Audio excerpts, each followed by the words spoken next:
So I want to do a quick little breakdown on why I now have a Tesla Model Y. And as you all know, I had the Kia EV6, did a lot of videos on it, and was really enjoying the car.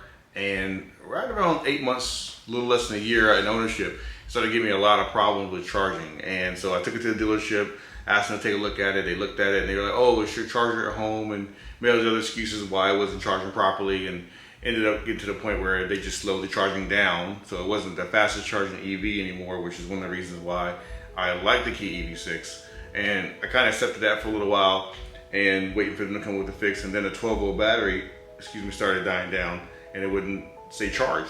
The car would not charge a 12-volt battery. And then I was getting stuck. And that became a real big issue for me, and it stayed at the dealership for a long time.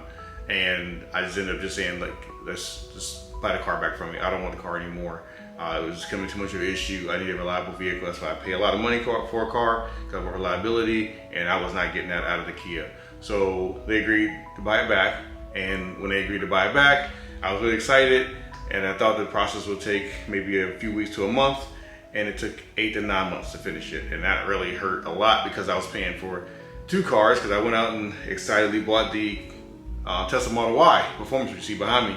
And when I bought it, I was thinking like, okay, I would have the car done, it'd be over with within a month or so. I wouldn't have to make maybe one payment extra, if that, and then of course I get reimbursed for it. But it ended up being 9 months. Kia drugged their feet in the process of taking the car back, which is very unfortunate, and kind of left a bad taste in my, it has left a bad taste in my mouth about Kia.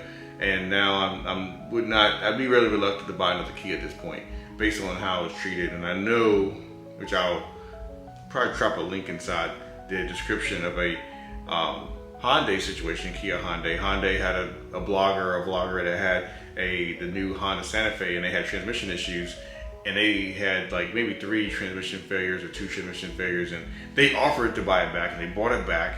And when they bought it back from them, they did it within like a month or two. It was like super quick, because they had 500,000 subscribers, of course. So I have my 100 and whatever subscribers. They could care less about me and my subscriber numbers. And they ended up taking 8 9 months. So you see the difference in, your subscriber numbers has an effect on how much attention you get from the manufacturers. So anyway, that was a bad taste, and the fact that they could not figure out what's wrong with the car until about a month before they bought it back. They said that it was the ICCU, Internal Computer Control Unit, and that was the actual issue. They were willing to replace it, and I was like, well, Mark, I've already settled at that point. I didn't care. You can have the car back. You can fix it for someone else. So anyway, return the car, and just now I have 1 car payment, which is good, and the 1 car payment that I want to pay for, because this car is probably the best electric car I've ever owned, based on some of the other electric cars I've had and some other electric cars I've driven. This is by far the best, and I'm sure there's other cars out there that I haven't driven, I have not had a chance to experience, that are better. But this car has excellent headlights, excellent storage, has the front trunk. The rear trunk is huge. It has actual storage underneath the floor, which is really carnivorous. It's a huge area to store. 2 side pockets we can store stuff in, and you fold the seats down, and it's humongous inside. I move a lot of food from my church, helping with our food bank. This car can hold a lot of cargo, a lot of storage space is available inside this car. That's one of the biggest things I love about this car. I was totally shocked, because the Kia, it was very shallow, the rear trunk. Even though it was SUV, it didn't have the same amount of space. It just didn't, and you couldn't haul as much in there. The front was like yay big, so it wasn't that big, and the back didn't have any extra storage underneath. So when you fold the seat down, you get the extra storage space, but it was not the same. As a quick navigation, like, the navigation of this car is so fast. Most manufacturers, their standard or their built-in navigation is cumbersome to use. It really is bad to use, and you have to go through like 8 clicks to finally get to where you want to get to. Tesla's navigation system is like 1, 2, boom, and it's up, and you're ready to go, and it goes right off. And of course, it has the other features where you can send addresses to the car, and it's ready to go once you get ready to go. But one other good thing I love about this car, it has 1 touch up and down on all 4 windows. All 4 windows are 1 touch up and down. Most manufacturers have 1 touch on the driver's side, or 1 touch up and down on the driver and the passenger side, but never all 4. It has 1 touch on all 4 windows. And when you walk away from the car, it locks itself consistently, unlike some other cars I own named Kia EV6, did not do that consistently at all. Did not have that feature, which is really kind of unfortunate for a car that was selling for almost $60,000 at one point in time, and it didn't have walk-away lock. You had to actually like lock the car with the button on the handle, which is really frustrating.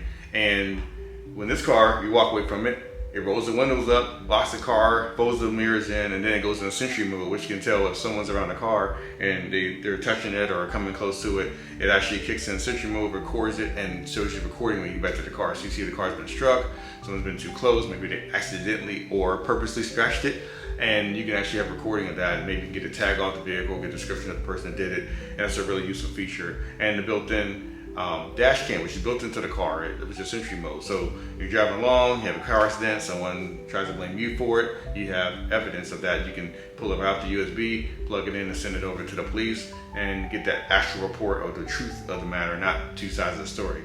You actually have the truth of what really happened in that car accident.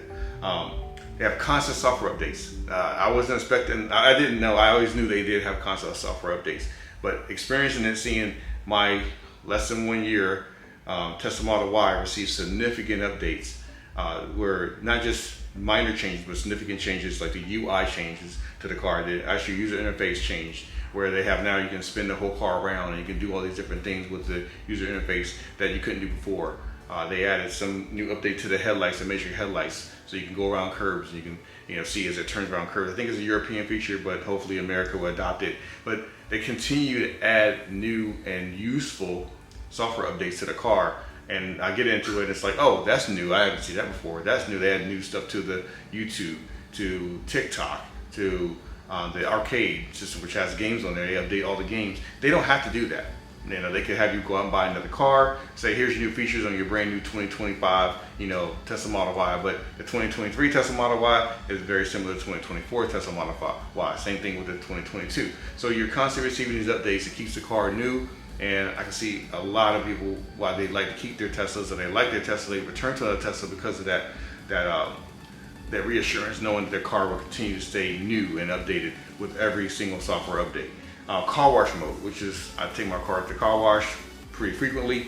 I like to keep it clean, but it's a car wash mode. And that way, when you hit car wash mode, all the windows roll up and the mirrors fold in and the wheels free roll. So you're like in this automatic car wash mode, and you don't have to worry about like, my window down, or am I in the right mode? Is it gonna, my brakes gonna kick in, or is the sensors, the parking sensors will be going off? Everything automatically happens with one touch of a button, which makes it really simple when you're going through a car wash. I mean, it's really incredible. The headlights, the Kia headlights were not that good. The headlights on the Kia, they weren't very bright. They angled down. I asked them to re-angle it. They would not re-angle them. They were giving me all these excuses why they wouldn't do it, and it really made the experience unfortunate for me, not as good when I'm driving at night. I use the high beams a lot, and with this car, they're super bright even with the low beams on, and the automatic high beams just light the entire roadway. I mean, literally, I can see the tops of almost the tops of trees all the way down to the ground, and it spreads. It's a wide spread, and then as another car approaches, it actually dims the light and turns it down, and then it goes right back again within a timely manner. It doesn't take a long time for it to get back in. That's another thing with the Kia. I hate to knock the Kia, keep knocking in the Kia like this, but it would take forever for the light to turn off, and then it'd take forever to turn back on. So it was like really off, and you're sitting there, if you're driving down a dark road, wait for the automatic headlights to turn back on, automatic high beams to turn back on, and it take forever, and then finally kick in. And one of the little things that made it kind of frustrating to drive, just little things that didn't make it as convenient as it does with the Tesla Model Y. The interior quality, which I was surprised, is really, really nice on the Tesla. The interior quality I heard wasn't that good, and I heard a lot of bad things about the fit and finish of the car. The interior quality wasn't good, and when I picked up mine, the fit and finish was great. I only had like one small minor complaint, and the interior has suede inside, has soft touch materials. The seats feel really comfortable. The leather, imitation leather, whatever it is, feels great. I don't have any issue with the seating material. Everything about the interior of the car, to me, is very comfortable. When you get out of the car, automatically rolls the seat back. You get out really comfortably, and of course, with being the Model Y, it sits up pretty high, and it's easy to get in and out of. Better than the Model 3 for me. That's why I chose the Model Y. So a lot of things I like about the car. I did not buy any accessories while I was going through this phase of waiting to get rid of the Kia and having the Model Y and making these car payments. So I said I won't buy any accessories until after I get rid of the Kia. So last week, actually 3 weeks ago, when I got rid of the Kia, I went out and went crazy and bought all the accessories I've been waiting to buy. And so that'll be a lot of videos I'll be doing over the next like several weeks, is showing some of the accessories and doing some reviews on some of those accessories and letting you know what I think about them and how they enhance or they make the driver experience or just the ownership experience a lot better. A lot more videos coming soon with accessories and also some more auto shows. Hopefully I'll be able to make it back to New York, to New York Auto Show, of course the Washington DC Auto Show, which that's where I'm here in the DC area. And maybe I'll sneak in one more. Maybe I can make it to Chicago or LA, who knows where the future's gonna take me here as I continue to make more videos and try to make more content. So thanks a lot, hope you have a great day, and God bless, talk to you soon.